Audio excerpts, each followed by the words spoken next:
ओम विद्योदाम समप्रभां मृगपतिं स्कंधस्थितां भीषणां कन्याभिकरवालखेट विलसत् हस्ताविरासेवितां हस्तै चक्रगदाशिकेट विशिखां चापं गुणं तर्जनीं बिभ्राणमनलात्मिकां शशिधरां दुर्गां त्रिनेत्रां भजे।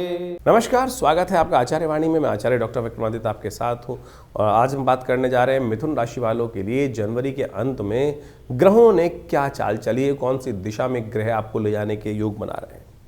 यदि देखें आपकी राशि के दृष्टिकोण से तो ऐसे में जो समय है बहुत महत्वपूर्ण परिवर्तन की तरफ चला गया है और ऐसे में चतुर्ग्रही योग आपकी राशि के दृष्टिकोण से एक ऐसे रहस्यमय स्थान में बना हुआ है कि जो आपको खास तौर पर यदि आपने सही दिशा पकड़ी नहीं तो आप मान लीजिए आपके लिए कुछ ना कुछ समस्याएं भी उत्पन्न कर सकता है समय।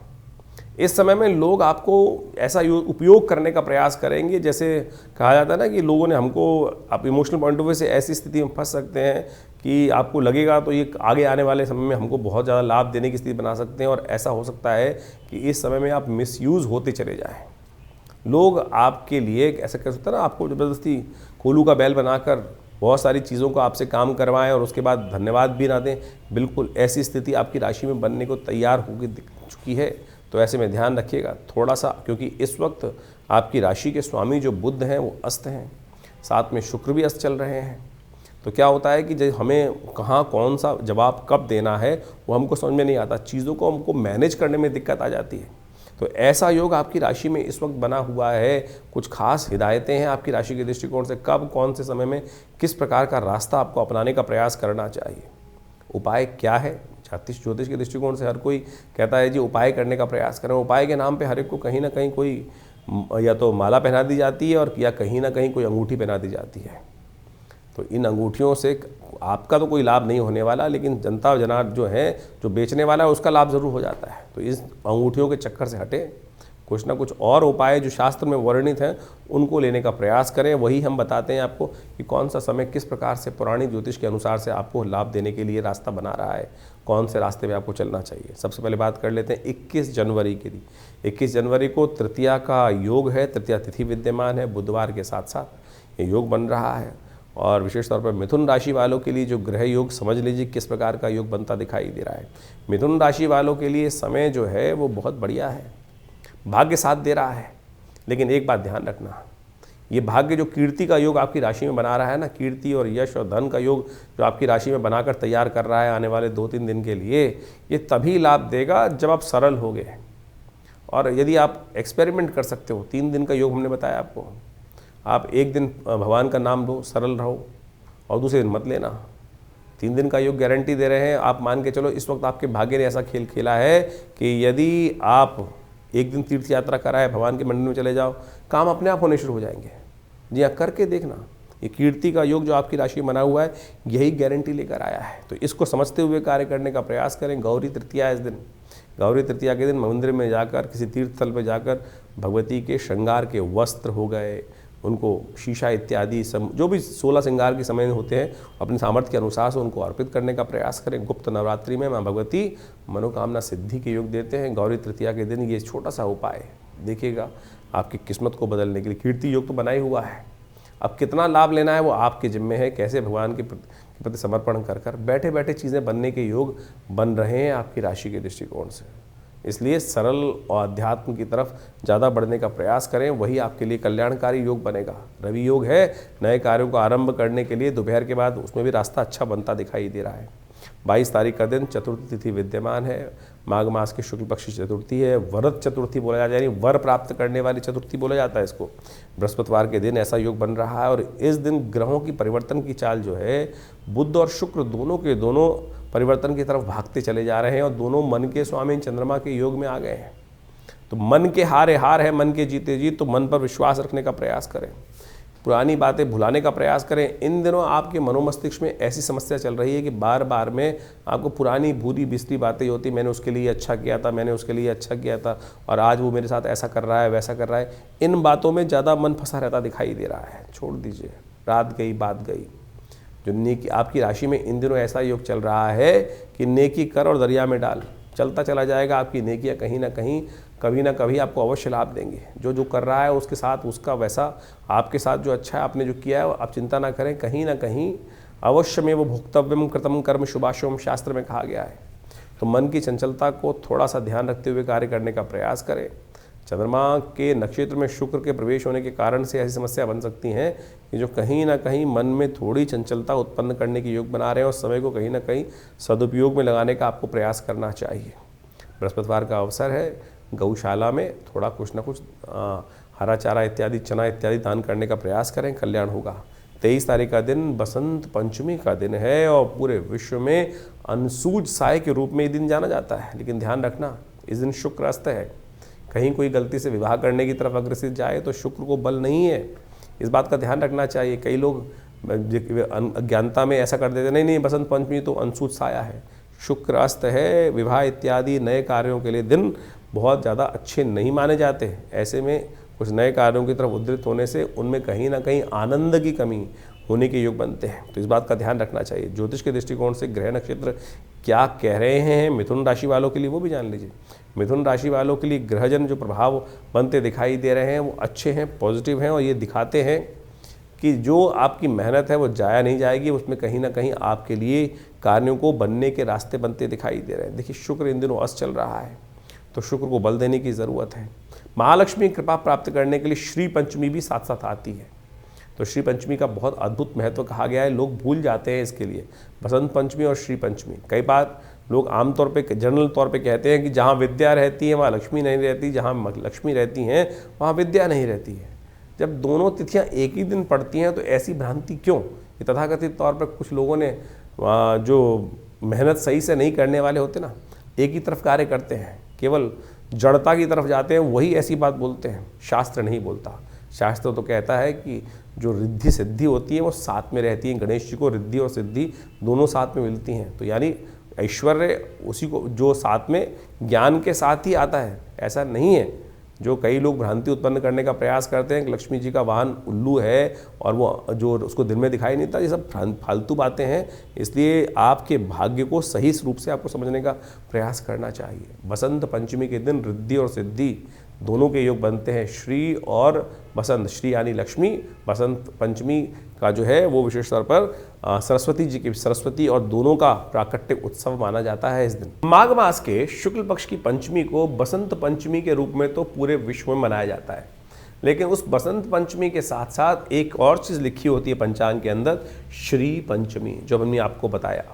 श्री पंचमी, श्री यानी लक्ष्मी, लक्ष्मी जी की पंचमी भी इसको माना जाता है। लेकिन कालांतर में हुआ क्या है, लोग बहुत सारी बातें भूल गए।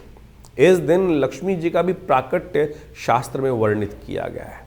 शास्त्र में कहा जाता है कि जब इंद्र जो थे श्रीविहीन हो गए, इंद्र एक कथा शास्त्र में आती है और उसको समझने की आवश्यकता है कि इंद्र जब श्रीविहीन हो गए थे तो ऋषि दुर्वासा के श्राप के कारण से, तब क्या हुआ था कि महालक्ष्मी उनको त्याग कर पूरे संसार को, जब दुर्वासा जी ने श्राप दिया इंद्र को श्रीविहीन हो जाने के का, तब हुआ क्या, कालांतर में धीरे धीरे इतना ज़्यादा वर्चस्व चल रहा था त्रैलोक्य के अंदर इंद्र इत्यादि देवताओं का कि सबको श्री की भरमार थी, ऐश्वर्य की भरमार थी। धीरे धीरे उदासीनता आई और महालक्ष्मी को लगा कि उनका सम्मान ही नहीं रहा है। जितने बड़े घर होते हैं, देखिए कि लक्ष्मी का किस प्रकार से बेकदरी कई बार होने लगती है।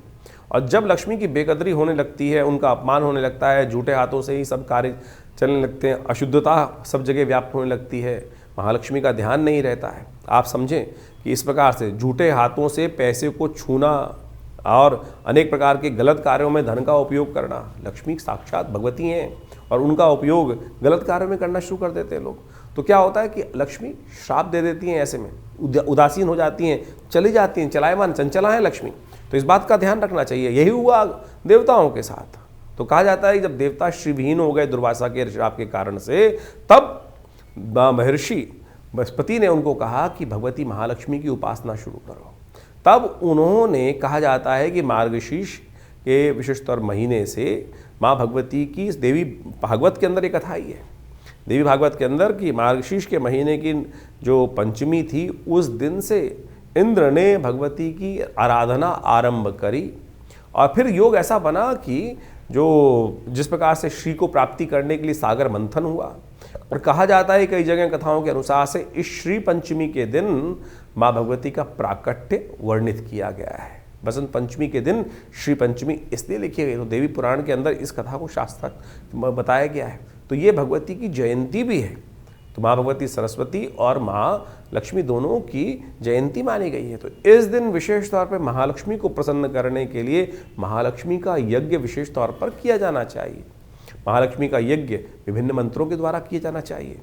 तो उसमें क्या है, सबसे श्रेष्ठ मंत्र है ओम। वैसे तो श्री सूक्त है, भगवती महालक्ष्मी का जो श्री सूक्त है, जिसको लक्ष्मी सूक्त के रूप में जाना जाता है, जो ऋग्वेद के अंदर आई 16 ऋचाएँ हैं, उनके द्वारा भगवती का स्तवन जो महर्षि भृगु के द्वारा बनाई गई हैं, तो वो बड़ी चमत्कारी है। तो ऐसे में उनका यदि उपयोग किया जाए तो कहा जाता है कि महाभगवती की कृपा अवश्य हो जाती है। और इस दिन तो उनके प्राकट्य के समय में अवश्य उनका ध्यान करना चाहिए।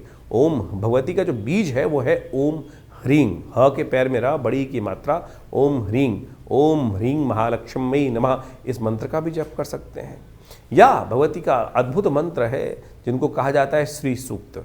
ओम हिरण्यवर्णाम हरणीं सुवर्ण रजत सृजाम चंद्राम हिरण्यमयीं लक्ष्मीं जातवेदो माव ताम आव जातवेदो लक्ष्मी मनभगामिनीं यस्याम हिरण्यम विंदेयम गामश्वम पुरुषानहम अश्वपूर्वाम। तो इस प्रकार से 16 मंत्र भगवती के हैं। और यदि इस दिन बसंत पंचमी के दिन आप श्रद्धा के साथ घी के द्वारा, कमल के गट्टों के, कमल के जो बीज कमल गट्टे होते हैं उनके द्वारा, मखानों के द्वारा, या विशेष तौर पर आप माने चंदन की और बिल्व की औषधि के द्वारा, बिल्व के फल के जो विशेष तौर पर उसका अंदर का जो गिरी है उसको कूटकर उसके द्वारा उस जो पाउडर बन जाएगा उसके द्वारा यदि माँ भगवती का यज्ञ किया जाए तो कहा जाता है महालक्ष्मी की प्रसन्नता का अद्भुत योग बनता है। तो ऐसे में इस शुभ दिवस पर आपको अवश्य महालक्ष्मी का स्तवन भी करना चाहिए। भगवती महासरस्वती जी का भी स्तवन इस दिन शास्त्र में कहा गया है। तो आप अवश्य माँ भगवती जो दुर्गा सप्तशती के 5वें अध्याय में भी उन तीनों में कोई भेद नहीं है। महालक्ष्मी, महासरस्वती, महाकाली तीनों एक ही स्वरूप से है। ये तो आदि रूप में कई लोगों ने उनको अलग अलग स्वरूप में विभक्त कर दिया है, लेकिन है एक ही स्वरूप। माँ भगवती दुर्गा का ही इन तीनों में स्वरूप एक ही रूप से कहा गया है। तो जो भी मंत्र आप पढ़ते हैं, सर्वमंगल मांगल्ये शिवे सर्वार्थ साधिके शरण्ये त्र्यंबके गौरी नारायणी नमोस्तुते, और दुर्गा सप्तशती इसका प्रत्यक्ष उदाहरण है कि कैसे माँ भगवती का प्रादुर्भाव हुआ है, किनसे हुआ है, कैसे हुआ है। तो ये सारा का सारा वर्णन शास्त्र में बताया गया है। तो आप इस भेद में ना फंसे। तो शास्त्र में जो बताया गया है कि बसंत पंचमी और श्री पंचमी एक ही त्यौहार है, एक ही दिन किया जाता है, तो इसमें अज्ञानता से कई बार लोग तथाकथित तौर पर भेद उत्पन्न करने का प्रयास कर लेते हैं। तो इस शुभ योग में आप अवश्य जितना हो सके भगवती का सुंदर स्तवन करने का प्रयास करें, महालक्ष्मी का यज्ञ करने का प्रयास करें। ऐसे में विवेकानंद योगाश्रम में तो लगातार गुप्त नवरात्र के अवसर पर पूरा 9 दिन तक दुर्गा सप्तशती का यज्ञ चल ही रहा है। तो आप भी इस सुंदर दिवस पर आइए हमारे साथ यज्ञ में भाग लें। अपने नाम से महालक्ष्मी का यज्ञ कराने चाहते हैं तो आप हमारे फ़ोन से संपर्क साध कर हमारे साथ जुड़ सकते हैं। मिथुन राशि वालों के लिए 24 तारीख के दिन ग्रहों की गणना कहाँ ले जा रही है जान लीजिए। 24 तारीख के दिन षष्ठी तिथि विद्यमान है और शनिवार का योग बन रहा है। आपकी राशि के दृष्टिकोण से इस वक्त देखा जाए तो शनि का जो योग है वो थोड़ा कहीं ना कहीं कई मामलों में बाधा उत्पन्न करने के योग दे रहा है, थोड़ा डिले करता दिखाई दे रहा है, हर चीज़ को थोड़ा डिले। और अब तो जनवरी के अंतिम काल आते आते तो शनि का प्रभाव बहुत ज़बरदस्त तरीके से आने वाले पूरे साल तक बहुत भारी होता दिखाई दे रहा है। यानी बहुत ज़्यादा विघ्नों को उपस्थित करने के शनि महाराज योग बनाते रहेंगे। तो आपके लिए बहुत ज़रूरी है कि आप सब कुछ होते हुए भी शनि को ना भूलें। आपकी राशि के दृष्टिकोण से हमें एक वाक्य याद आता है कि शनि को मनाओ सदा सुख पाओ। तो आपको इस पूरे वर्ष यदि सफलता की तरफ पूरी तरह से आगे बढ़ना है तो शनि को भूलना नहीं है। शनिवार के शनिवार कुछ ना कुछ पुण्य कार्य अवश्य करते रहें। शनि का जो भी उपाय हो सकते हैं, हज़ारों उपाय शनि के बारे में है। तिल का दान करना, उड़द का दान करना, पीपल के पेड़ के पास जाकर कहीं ना कहीं कोई दिया जला देना। इन दिनों आपकी राशि के दृष्टिकोण से मंगल अस्त होने के कारण से साथ साथ आप कहीं अकेले पड़ते दिखाई दे रहे हैं, उसके लिए काम करने का प्रयास करें। हनुमान जी के मंदिर में जाके उनको चोला चढ़ा दीजिए, उनका पूजन कर लीजिए, पीपल के पत्तों की माला अर्पित कर दीजिए। देखिए इतने सारे उपाय हमने आपको बताए, ये बड़े कल्याणकारी योग बनाएंगे। भगवान शिव की कृपा भी यदि प्राप्त हो जाए तो शनि का कंट्रोल भी हो जाता है। इस दिन मंदार षष्ठी है। जितनी आपकी आयु है, एक काम करिएगा, मंदार के उतने पत्ते या उतने फूल लेकर भगवान शंकर को अर्पित करने का प्रयास करें। पूरे वर्ष के लिए ये गारंटी है, क्योंकि सूर्य का संबंध मंदार के साथ बहुत बढ़िया होता है और सूर्य जो है शनि के पिता माने जाते हैं। यदि ये उपाय कर लिया जाए तो भगवान शंकर की कृपा से आपके बहुत सारे शनि के उपद्रव जो है वो शांत होने की तरफ अग्रसित होंगे। तो ये उपाय टोटका तौर पे मान लीजिए, शास्त्र में वर्णित है, कर लीजिए, कल्याण होगा। 25 तारीख का दिन जो है रविवार के दिन सप्तमी का योग लेकर आया है और इस दिन ग्रह नक्षत्रों का परिवर्तन का योग जो बन रहा है वो कहीं ना कहीं आपके लाभ की गारंटी देता दिखाई दे रहा है। स्थितियों को परिवर्तन करने की गारंटी देता दिखाई दे रहा है। बस थोड़े सा एक बात का ध्यान रखना है कि हम अपनी चीज़ों को सही समय से यूटिलाइज कर सकें। यहाँ इन दिनों आपकी राशि के दृष्टिकोण से क्या है, संकोच में आप बहुत चीज़ें जो है ना दबे कई बार दबी बिल्ली चूहों से कान कटवाए कहा जाता है। तो क्या होता है, कई बार लोगों के प्रेशर में आकर, समाज के प्रेशर में आकर, किसी ना किसी इमोशनल पॉइंट ऑफ व्यू से प्रेशर में आकर आप अपनी बात सही समय पर बोल नहीं पा रहे हैं और नहीं बोल पाओगे तो फिर क्या होगा, वो दिक्कत होने का योग दिखाई दे रहा है। तो ऐसे जो है जहाँ दबाव में रहकर काम करना पड़ रहा है वो मत करिए, उससे अच्छा रहेगा। कोई मिलने वाला आपकी दुकान पर आ गया और आपने उसको चाहते हुए भी भैया पैसे तो दे जा, और वो आपको चीज़ें जो है वो आपको दबाकर इमोशनल पॉइंट ऑफ व्यू से साइकोलॉजिकली खेलकर आपसे फ्री में चीज़ ले गया, मेहनत आपकी बेकार चली गई चीज़ें। तो ऐसे योग आपकी राशि में इस वक्त बन के तैयार है। तो ऐसे लोगों से थोड़ा दूर रहने का प्रयास कीजिएगा ये समय। अन्यथा यदि आपने इस चीज़ के ऊपर ओवर कंट्रोल कर लिया तो फिर दिन आपके लिए बढ़िया हो सकता है। ऐसा ध्यान करते लाभ के योग हैं, लेकिन इमोशनल पॉइंट ऑफ व्यू से कहीं ना कहीं संकोच के कारण से आप समस्याओं को थोड़ा सा बिगाड़ते दिखाई दे रहे हैं। बस इमोशनल पॉइंट ऑफ व्यू से अपने आप को थोड़ा सा चिकना घड़ा बना के रखिए तो अच्छा रहेगा। भानु सप्तमी है इस दिन। जी हाँ, भानु सप्तमी। सूर्य इन दिनों आपकी राशि के दृष्टिकोण से जहाँ चल रहे हैं उन्होंने सब ग्रहों का अस्त कर रखा है। इस दिन सूर्य का जन्म दिवस है। माघ मास की सप्तमी को सूर्य का जन्म दिवस कहा जाता है। एक उपाय बता रहे हैं, कर लीजिएगा, कल्याण होगा। भानु सप्तमी एक ऐसी तिथि है जिसको शायद लोग भूल चुके हैं, यानी भानु सप्तमी यानी सूर्य का जन्मदिन। अनादिकाल में सूर्य इसी दिन से प्रकाश देना आरंभ किए थे। माघ मास की जो शुक्ल पक्ष की सप्तमी होती है उसको भानु सप्तमी कहा जाता है। भानु सप्तमी सूर्य का जन्मदिवस के रूप में मानी जाती है और इस बार अद्भुत योग बनकर तैयार हो रहा है कि रविवार भी है और भानु सप्तमी का योग भी बन रहा है। और यदि आपकी राशियों के दृष्टिकोण से देखा जाए तो जो प्रभाव है वो आप अच्छे से समझ लीजिए।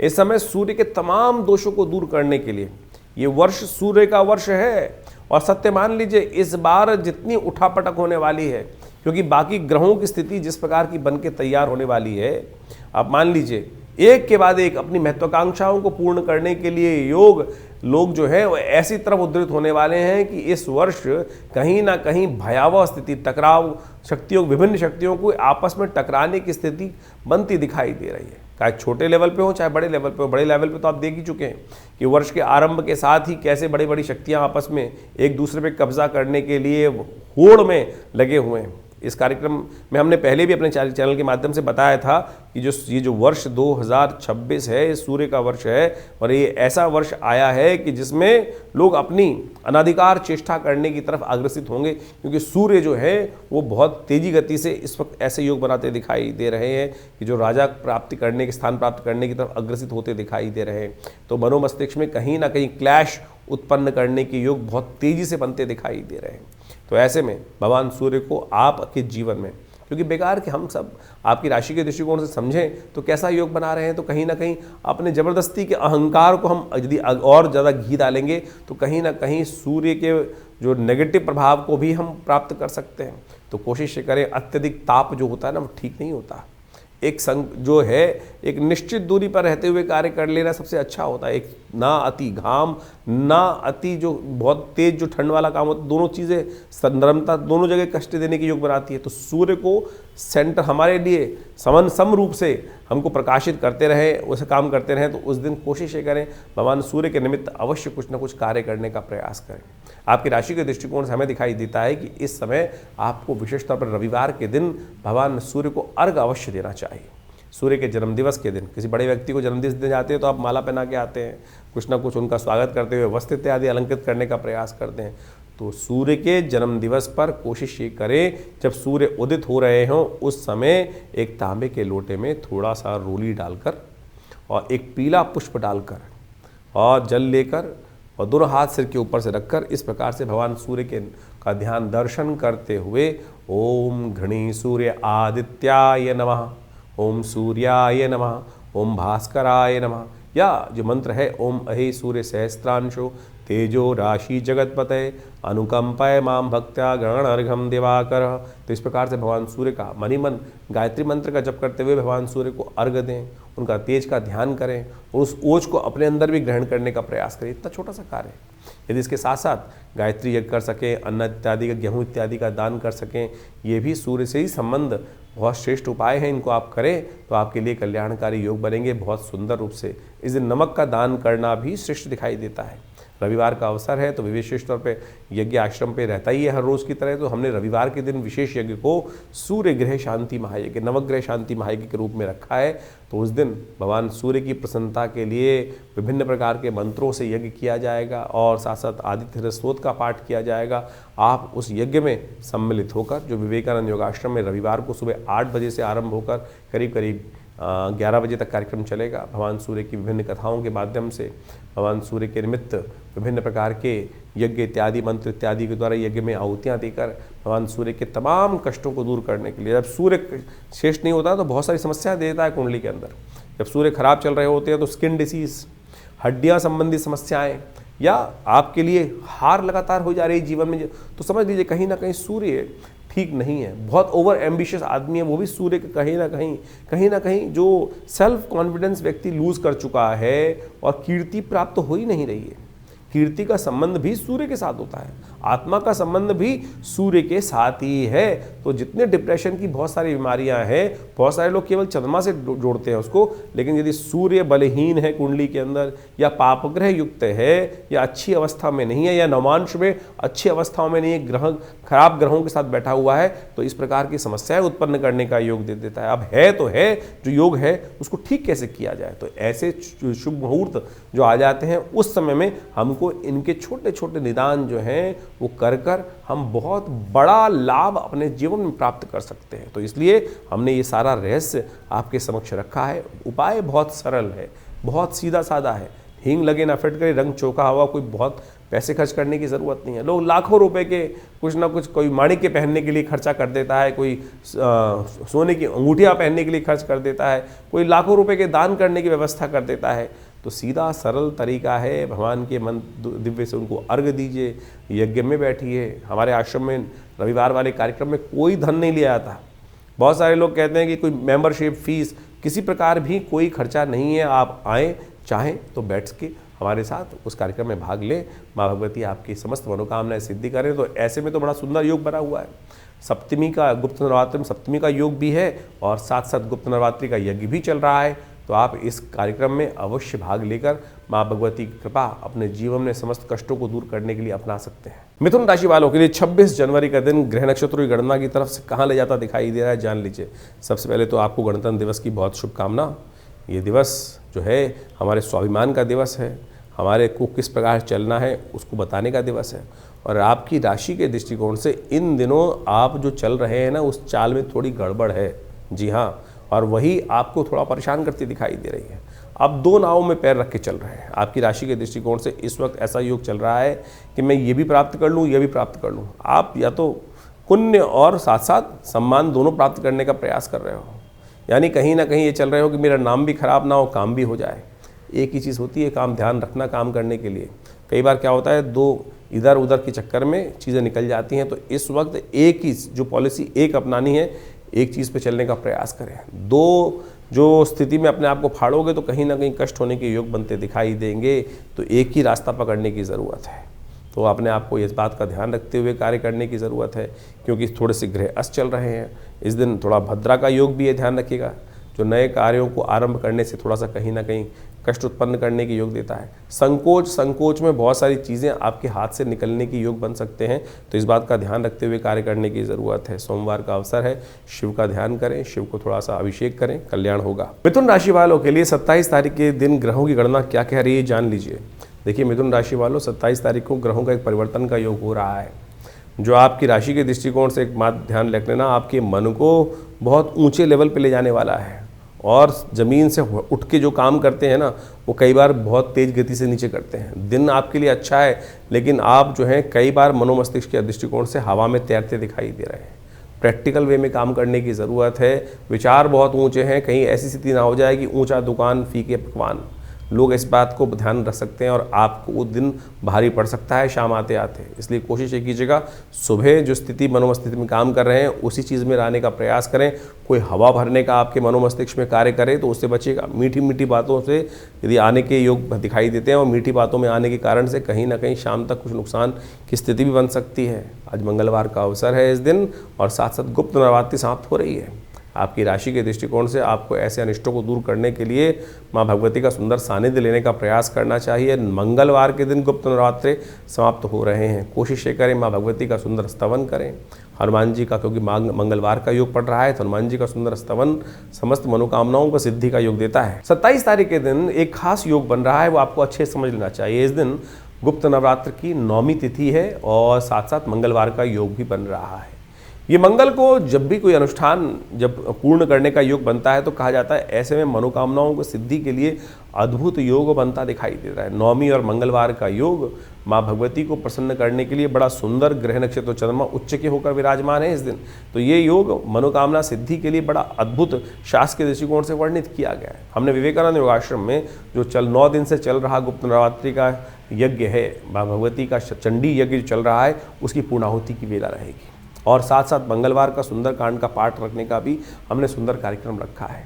तो आप इस सुंदर योग पर माँ भगवती की सुंदर स्तुति और साथ में हनुमान जी का मंगलवार का सुंदर योग जो बना है ना, उसका सानिध्य लेने का प्रयास कीजिए। माँ भगवती की कृपा से समस्त मनोरथ सिद्ध होने के अद्भुत योग आपकी राशि में बनते दिखाई दे रहे हैं। ध्यान रखिएगा, ये योग बहुत ही चमत्कारी है, बहुत ही मनोकामनाओं को सिद्ध पूर्ण करने वाला है। हमने 9 दिन तक जिस प्रकार से माँ भगवती की सुंदर आराधना करने का योग बनाया है, जो भगवती के विभिन्न यज्ञ 9 दिन तक सप्तशती के यज्ञ चले हैं, उसके साथ साथ अंतिम में भंडारा और साथ साथ माँ भगवती की सुंदर आरती और सुंदरकांड मंगलवार पढ़ने के कारण से जो हमारा रेगुलर सुंदरकांड चलता है शाम के समय, उसका एक भव्य कार्यक्रम विवेकानंद योगाश्रम में रखा गया है। आप सब सादर आमंत्रित हैं। इसी अवसर पर, 9वीं के अवसर पर कहा जाता है कि जो भगवती का दर्शन 9वीं के दिन करते हैं, और ये दुर्गा सप्तशती के अंदर स्वयं एक जो 12वां अध्याय वहाँ वर्णित है, माँ भगवती दुर्गा उनकी मनोकामना सिद्ध कर देती हैं पूर्णता।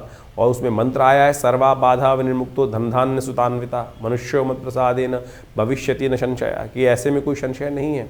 तो आप सब सादर आमंत्रित हैं इस जो पूर्णाहुति का यज्ञ है इसमें भाग लेने के लिए। तो ये करीब करीब शाम के 5 बजे से कार्यक्रम आरंभ होकर जो करीब करीब रात्रि में 10 बजे तक चलेगा।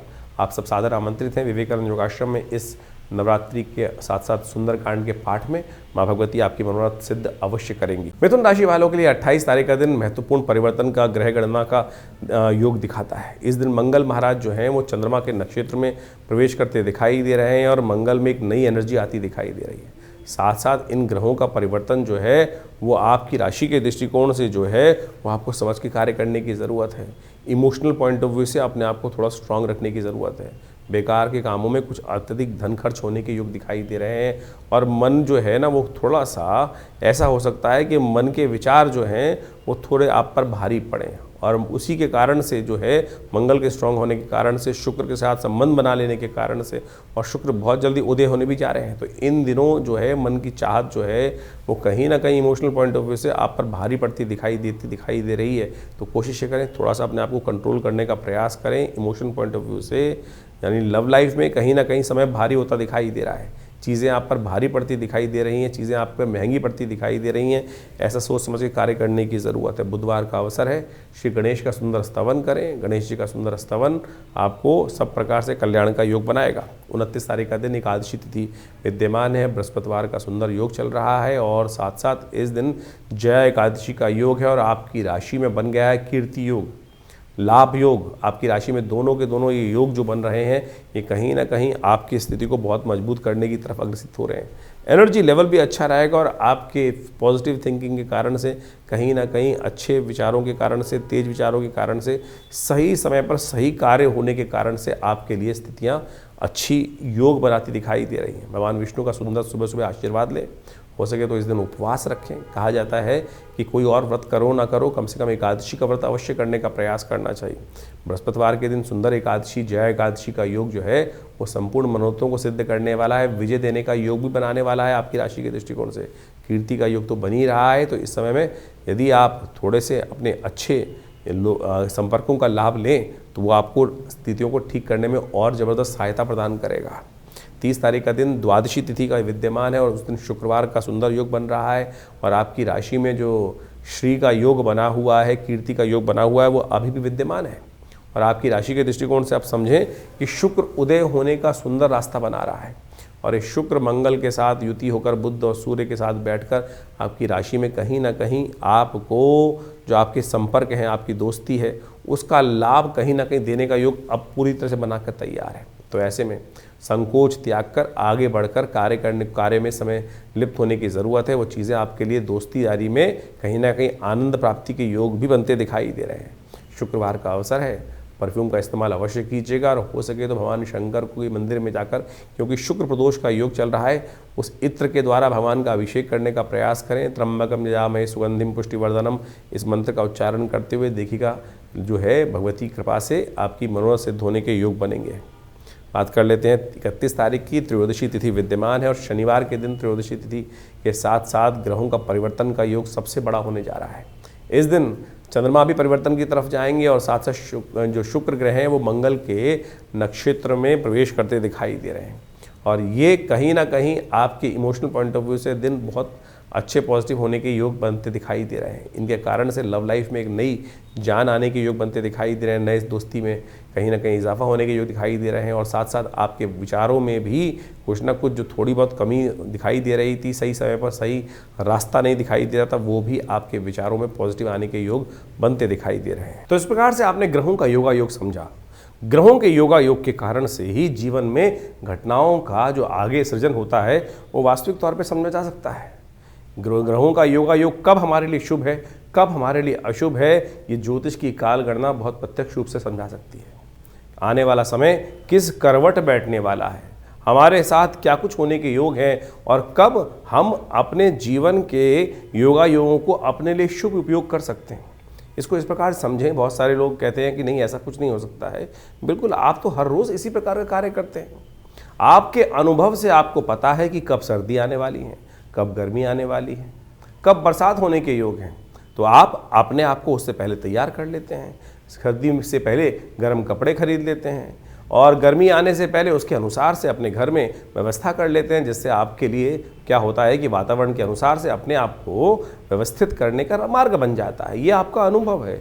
ज्योतिष भी वही है, उसकी और सूक्ष्म गणनाएं हैं कि किसके अनुसार से अप्रत्यक्ष रूप से क्या कुछ घटनाएं हमारे साथ होने वाली हैं और कैसे हम उसको अपने जीवन में रक्षात्मक तौर पे यूज़ कर सकते हैं। कब हमारे लिए लाभ का समय है और कब हमारे लिए समय कष्ट वाला है। जैसे किसी के लिए कभी जन्मपत्री में समय चल रहा होता है, कोई दशा महादशाएं अंतरदशाएं किस प्रकार की बन रही हैं, ढैयाएँ बन रही हैं, अशुभ योग बन रहे हैं, कभी शुभ योग बन रहे हैं, कब जीवन में भाग्योदय का योग बनने वाला है। तो उस समय में अगर मिट्टी में भी हाथ डालोगे तो सोना बन जाएगा और समय खराब चल रहा हो और ऐसे में पता ना हो तो क्या होगा कि गलत जगह फंस जाएंगे। सोने में के हाथ यदि मिट्टी में डालेंगे और वो परिवर्तन किस प्रकार से हो जाएगा, राख में परिवर्तित हो जाएगा। तो यही जो समय की काल गणना का ज्ञान है, काल चक्र ज्योतिष विज्ञान के अनुसार से आप समय को प्रत्यक्ष रूप से समझ सकते हैं। तो इसलिए अपने मन मस्तिष्क को भ्रांति में ना रखें।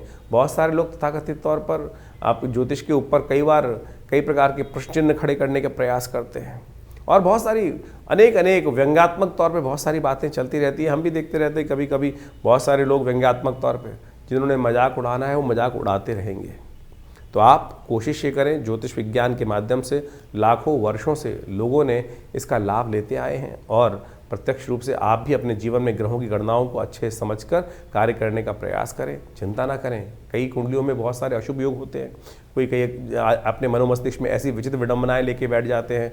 अब क्या हुआ, किसी के बच्चे की कुंडली जन्म हुआ और वो मांगलिक निकला या कोई और योग निकल आया, किसी कुंडली में अशुभ के मुद्रम योग निकल आया और तो उसके कारण से बहुत सारी भयावह स्थिति बन जाती हैं। लेकिन यदि आपका ज्ञान सही है, ज्योतिष के अंदर कारण जान के निवारण के मार्ग भी तो जगह जगह समय समय समाधान जो है वो जगह जगह बताए गए हैं, और सत्य माने वो समाधान प्रत्यक्ष रूप से कार्य करते हैं।